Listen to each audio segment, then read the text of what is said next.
کیونکہ زندگی میں جو بھی کرنا ہے خدا کے بھروسے اور اپنے دم پر کیجئے، لوگوں کے بھروسے پر نہیں کیجئے، کیونکہ لوگ کاندھوں پر تبھی اٹھاتے ہیں جب انہیں مٹی میں ملانا ہوتا ہے۔ Amroha on line.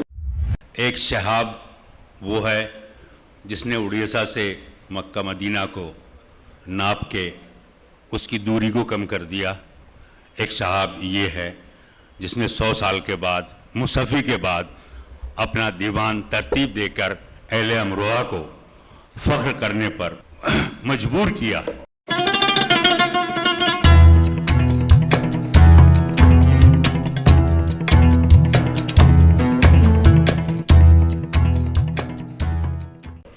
چند جملے میں نے لکھے ہیں آپ حضرات کی نظر ہے۔ یقین، اعتماد، مستقل مزاجی سے لبریز صاحب دیوان شاعر شہاب انور۔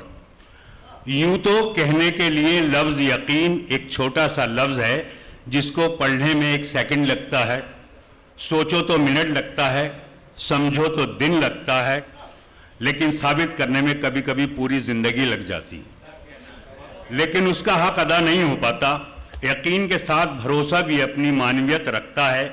یہ دونوں الفاظ بظاہر ہم معنی ہیں، لیکن اگر غور کیا جائے تو دونوں میں کافی فرق ہے۔ اس سلسلے میں چھوٹا سا واقعہ بتاتا ہوں کہ ایک آدمی 2 بہت اونچی عمارتوں کے درمیان تنی ہوئی رسی پر چل رہا تھا۔ وہ بہت آرام سے اپنے دونوں ہاتھوں میں ایک ڈنڈا پکڑے ہوئے سنبھل کر چل رہا تھا۔ اس کے کاندھے پر ایک بیٹا بیٹھا تھا۔ زمین پر کھڑے لوگ دم سادے یک ٹک اسے دیکھ رہے تھے۔ جب وہ آرام سے دوسری عمارت تک پہنچ گیا تو لوگوں نے تالیوں کی بھرمار کر دی اور اس کی خوب تعریف کی۔ اس نے لوگوں کو مسکرا کر دیکھا اور بولا، کیا آپ لوگوں کو یقین ہے کہ میں واپس اسی رسی پر چلتا ہوا دوسری طرف پہنچ جاؤں گا؟ تو لوگ بولے، ہاں تم کر سکتے ہو۔ اس نے پوچھا، کیا آپ سب کو مجھ پر بھروسہ ہے؟ لوگوں نے کہا، ہاں تم پر شرط بھی لگا سکتے ہیں۔ اس نے کہا، ٹھیک ہے، کیا آپ میں سے کوئی میرے بیٹے کی جگہ میرے کاندھے پر بیٹھے گا؟ میں اسے بحفاظت دوسری طرف لے جاؤں گا۔ اس کی بات سن کر سب کو سکتہ سا ہو گیا، سب خاموش ہو گئے، بھیڑ میں سناٹا چھا گیا۔ بس یقین الگ چیز ہے اور بھروسہ الگ چیز ہے۔ بھروسہ کرنے کے لیے آپ کو مکمل فنا ہونا پڑتا ہے، اور آج ہم سب میں اس بھروسے کی کمی ہے کہ ہم اللہ تعالیٰ پر یقین تو رکھتے ہیں لیکن مکمل بھروسہ نہیں رکھتے۔ لیکن سنجیدہ طبیعت کے مالک خوش مزاج شہاب انور نے اپنے اللہ پر مکمل بھروسہ اور یقین کیا، تبھی تو ان کی بہت کم عمر میں اردو ادب کی معیاری خدمت کرنے کا انہیں موقع ملا اور انہیں صاحب دیوان ہونے کا شرف حاصل ہوا۔ حضرت علی نے کہا ہے کہ اگر دوستی تمہاری کمزوری ہے تو تم دنیا کے سب سے طاقتور انسان ہو، اور اسی قول پر عمل کرتے ہوئے انہوں نے ادب اور سماج میں ایسی دوستی کی مثال قائم کی جس پر لوگوں کو ناز ہوتا ہے۔ ان کے سبھی دوستوں میں ایک دوسرے کے لیے جذبہ ایثار و قربانی ہے۔ ان کے ادبی کرم فرماؤں میں جہاں محمد احمد بقا امروہوی اور ڈاکٹر احمد حسین سیفی مرحوم سر فہرست ہیں، تو محسن اور رہنما کی شکل میں حکیم شعیب اختر صاحب ان کے قدم بقدم ساتھ ہیں۔ دوستوں میں معظم علی خان، مرحوم حافظ الاسلام، توحید اختر، شہزاد پرویز، عتیق الرحمان، شہاب رضوی، امیر امروہوی، اسلام عالمی، احمد رضا، محبوب حسین زیدی سمیت جیسے بے شمار بے لوث دوست ان کے ہر وقت ساتھ ہیں۔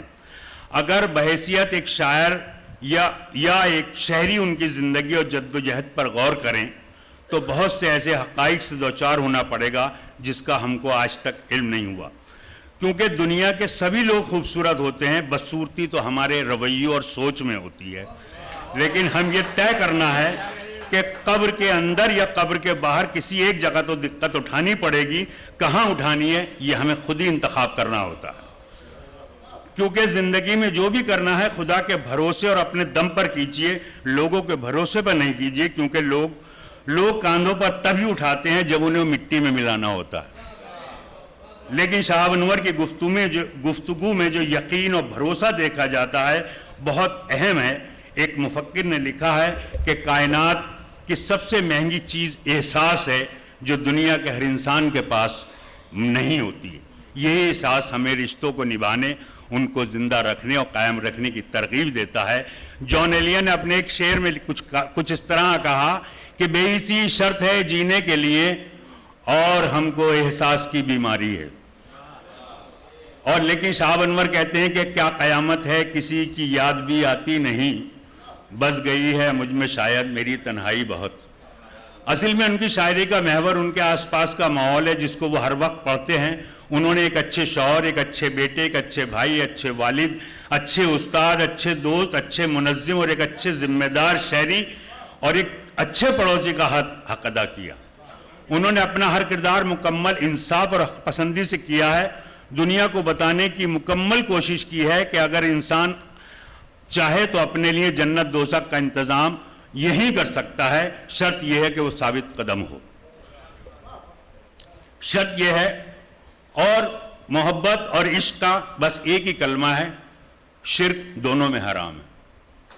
اصل میں انسان تب سمجھدار نہیں ہوتا جب وہ بڑی بڑی باتیں کرتا، بلکہ سمجھدار وہ تب ہوتا ہے جب چھوٹی چھوٹی باتوں کو سمجھنے لگتا ہے، اور یہی وہ خوبی ہے جو ان کی شخصیت اور شاعری کو سند توصیف و تعریف کے منتہائی عروج تک پہنچاتی ہے۔ کیونکہ شہاب انور نے ہمیشہ چھوٹی سی چھوٹی بات کو اہمیت دے کر اس کے اپنے کلام کے ذریعے پیش کیا۔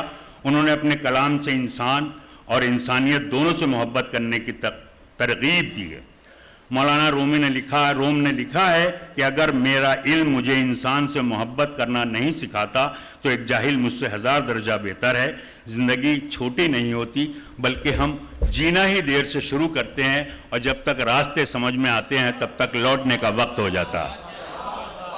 لیکن انہوں نے اپنے والد صاحب کے انتقال کے بعد بہت جلد جینا شروع کر دیا تھا، اور زندگی کے پرخار راستوں پر چلنا بھی سیکھ لیا تھا۔ راستوں کی شناخت، ان سے گزرنے کا فن وہ بخوبی جان چکے تھے، کیونکہ پھول یوں ہی نکھل جاتے صاحب، بیج کو دفن ہونا پڑتا ہے تب جا کے لالا گلزار ہوتا ہے۔ انہوں نے اپنے کلام سے عوام و خاص کو متوجہ کیا۔ قابل تعریف ہے ان کی شاعری میں درس و ہدایت، اخلاق و اخلاص، معیار عشق، دعوت حق اور وہ سب کچھ موجود ہے جس کی بنی نوع انسان کو ضرورت ہے۔ لیکن آج کے پرآشوب دور میں دیوان کی ترتیب ان کی شاعرانہ عظمت اور ادبی باریک بینی کا مظہر ہے۔ آج جب کہ ہر انسان اپنی آپ بیتی کو درج کرنے کو بے چین ہے تو شعرا کلیات غزل، شعری مجموعے چھاپتے چلے جا رہے ہیں، جبکہ ادبی اصطلاح میں کسی شاعر کی مستند شناخت اس کا دیوان ہی ہوتا ہے، جس سے کنارہ نہیں کیا سکتا۔ دنیا میں روزانہ لاکھوں ادب کے شاہکاروں کا اجرا ہو رہا ہے، لیکن اس میں دیوان کتنے ہیں اس پر سوچنے کی ضرورت ہے۔ جہاں تک شہاب انور کی شاعری کا سوال ہے تو حمد ہو، نعت ہو، منقبت ہو، غزل ہو، ان کا اسلوب جدا گانا ہے، ان کا ہر جگہ منفرد موجودگی کا احساس ہوتا ہے۔ بے حد مشکل ترین ردیف و قوافی کے ساتھ ان کی استادانہ چابک دستی قابل تحریم و توجہ ہے۔ کون کون سے اشعار کو کوٹ کیا جائے یہ طے کر پانا بھی بہت مشکل ہے، جیسے جنہیں ہے خوف خدا وہ ملیں گے مسجد میں، کبھی اذان سے پہلے کبھی اذان کے بعد، یا گزر کے فصل بہارا سے یہ ہوا احساس سوائے عشق کے کچھ بھی تو پائیدار نہ تھا۔ ان کے ہر شعر میں ترتیب و ترکیب نظر آتی ہے۔ میں شہر مصفی کے اس جدید صاحب دیوان شاعر کی خدمت کو پوری ادبی برادری کی طرف سے ادبی سلام پیش کرتا ہوں، جس نے اردو ادب کو اپنے دیوان سے منور کیا اور آنے والی نسلوں کے لیے ایک سبق چھوڑا۔ میری نیک خواہشات ان کے ساتھ ہیں۔